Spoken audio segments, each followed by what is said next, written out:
산책길로 산을 오른 건 오랜만이었다. 굳이 산속의 산책길로 나선 것은 아무하고도 만나고 싶지 않은 곳으로 나를 데려가고 싶었기 때문이었다. 어젯밤 늦게 잠들어 오늘 아침엔 조금 늦장을 부릴 참이었다. 계획은 그랬다. 눈치 없이 눈이 떠지기 전까지는.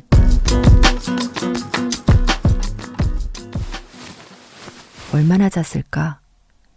고개를 돌리니 조금 어지러웠다.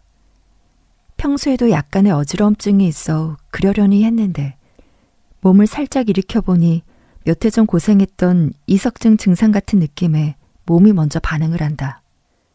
머리카락은 쭈삐 서고 심장이 나대기 시작하더니 순식간에 손과 발에서 식은땀이 흐른다. 아, 이러면 안 되는데. 이석증이 있을 때 취해보라던 병원에서 알려준 자세로 몸을 돌려가며 천천히 머리를 들어 올리고 침대에 걸터 앉아 내 몸 상태를 살펴본다.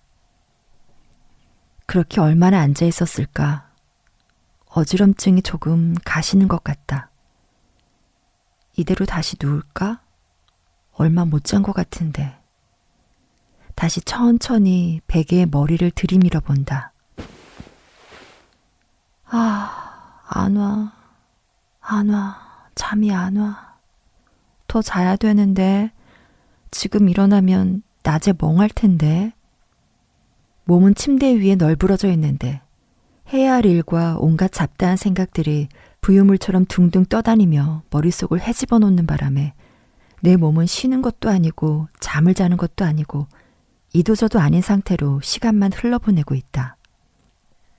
시간만 갉아먹으면 좋으련만 먼지처럼 떠다니던 생각들은 이내 이리저리 뭉쳤다 흩어졌다를 반복하더니 결국 망상으로 합체되어 재난소설 하나를 쓰기 시작한다. 안 되겠다. 나가자. 잠옷을 벗고 추리닝으로 갈아입었다가 다시 벗는다. 산책을 마치고 잠시 동네 카페에 들러 차 한잔하고 오려면 추리닝은 좀 아니지 않나?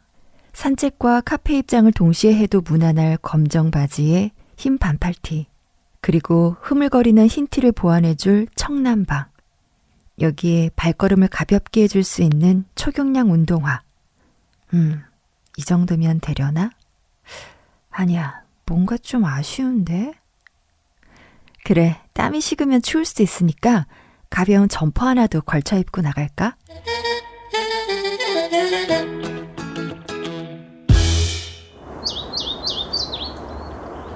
얼마 전 검색해둔 집 근처 우면산 둘레길 입구를 찾아갔는데 입구부터 오르막길이다. 그냥 돌아갈까? 걷던 대로 평탄한 길을 걸을까? 하지만 이미 편의점에서 생수 한 병과 에너지바를 샀는걸. 그리고 오늘은 조용히 걷고 싶어. 나 지금 마음이 조금 힘들거든. 기분이 휘어지는 날이 있다. 마음이 돌처럼 무거워 마음이 마음대로 휘어지는 날.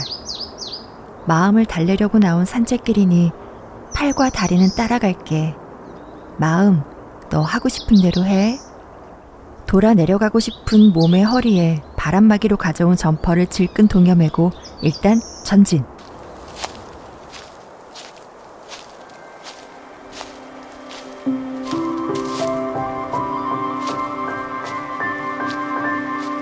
산책로 입구로 들어서자 촘촘하게 들어서 산을 가득 채운 나무를 보니 생각들로 가득 차 숨쉬기조차 버거웠던 마음에 살랑 하고 바람이 통한다. 휘어졌던 기분이 조금은 곧게 펴지는 느낌이다. 아래 도로와는 확실히 공기 질이 달라.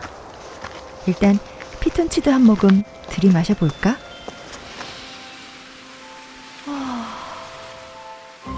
피톤치드는 나무가 해충이나 미생물, 동물로부터 갉아먹히지 않도록 스스로 방어하기 위해 뿜어내는 물질이란다. 그런데 자신을 보호하기 위해 내뿜는 물질이라면 공격하는 대상에게는 해로운 물질 아닌가? 그런데 신기하게도 피톤치드에는 스트레스 해소, 심폐기능 강화, 살균 작용 효과, 공기 정화를 시키는 효과가 있어서 인체에 긍정적인 효과를 준댄다. 거참, 보벨세.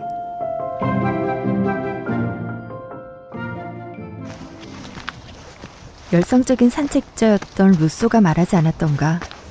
밖으로 나가면 재난이 상상했던 것보다 훨씬 별것 아니라는 것을 알게 되고 안도의 한숨에 위안을 느끼게 된다고. 그런 상태에서는 온갖 새로운 두려움에서 해방되고 희망에서 비롯되는 불안에서도 벗어날 수 있다고. 피톤치드란 물질이 세상에 알려진 건 1920년대였으니 대략 150년이나 앞서 이 글을 썼을 루소는 피톤치드의 긍정적인 효과를 알고는 있었을까? 물론 산책의 긍정적인 효과가 피톤치드 때문만은 아니겠지만 시원하고 은은하게 풍기는 향기에 나도 모르게 마음이 뽀송해지고 휘어졌던 마음이 또 한 뼘 곧게 펴지는 기분이 든다.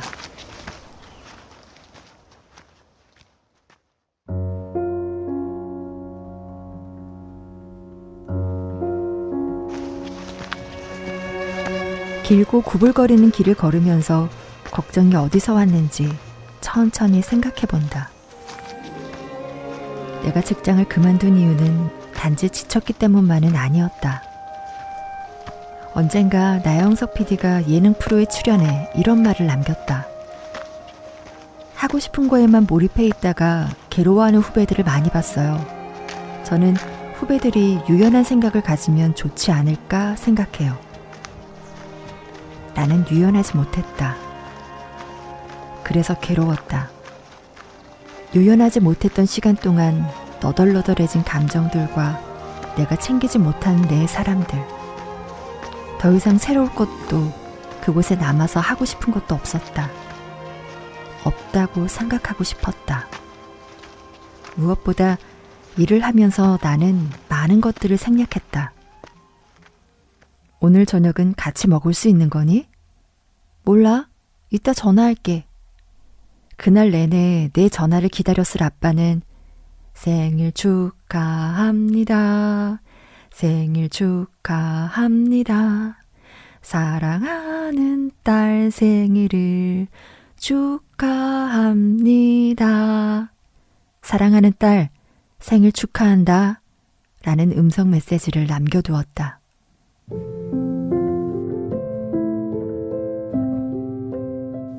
그날의 음성 메시지는 어디로 사라져버린 걸까? 내 인생에서 가장 소중한 것들을 나는 그렇게 생략시켜왔다. 아빠가 돌아가시고 난 후 이석증으로 몇 달을 고생한 뒤 그때와 조금만 비슷한 현상이 나타나도 몸이 긴장을 한다. 긴장된 몸은 몇 년 전 그날들의 기억들을 떠올리게 하더니 결국 나 지금 잘하고 있나? 호기롭게 차버린 안정된 생활과 타이틀을 이제와 아쉬워하는 건 아닐까? 내가 생략해버린 소중한 것들을 잘 돌보고 있는 걸까? 신중하지 못했던 것들에 대한 후회가 폭풍처럼 휘몰아치고 무얼해도 불안한 마음이 안개처럼 서성이며 걷고 있던 길에서 멈출 수밖에 없을 때 나 여기까지인가? 내 욕심처럼 잘 채워지지 않는 것들에 대한 걱정만 깔아뭉개고 앉아서 그렇게 어디든 나서야 마음이 풀릴 것 같아 오른 산책길이었다. 그리고 이 길을 내려갈 때쯤이면 마음을 누르던 걱정거리 하나쯤은 등산 이정표 리본에 묶어두고 내려오고 싶었다. 다행히 산책을 나서기 전 휘어졌던 마음이 조금씩 고다지고 있을 때쯤 내 다리는 휘어지고 부들부들 떨리기 시작했다. 어쩌지? 아직 도착하려면 한참 더 걸어야 되는데. 걷다 보니 저 아래 보이는 길이 평소 자전거를 타고 오가던 길이라는 걸 알게 됐다. 고작 50m도 안 되는 윗길에서 보는 세상은 이렇게 여유 있을 줄이야. 사실 여유라고 말할 수 있을까 싶긴 하다. 우면산 둘레길은 산책길이라기보다는 등산에 가까웠다. 그리고 초행길이라 길을 잘못 들어 왔던 길을 다시 내려오고 오르기를 여러 번. 산책이 아니라 극기 훈련이 돼버렸다.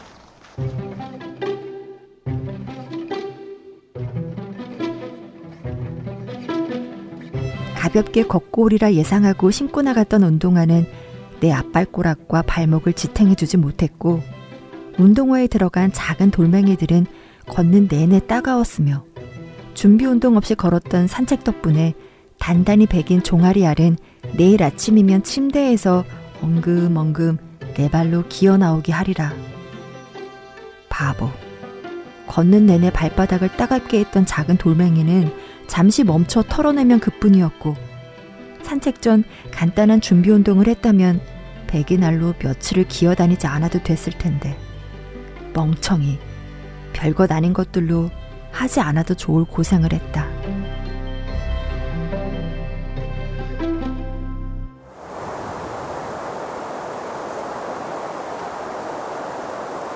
봄날의 바람이 너무 좋아 가만히 생각들을 바람에 띄워본다.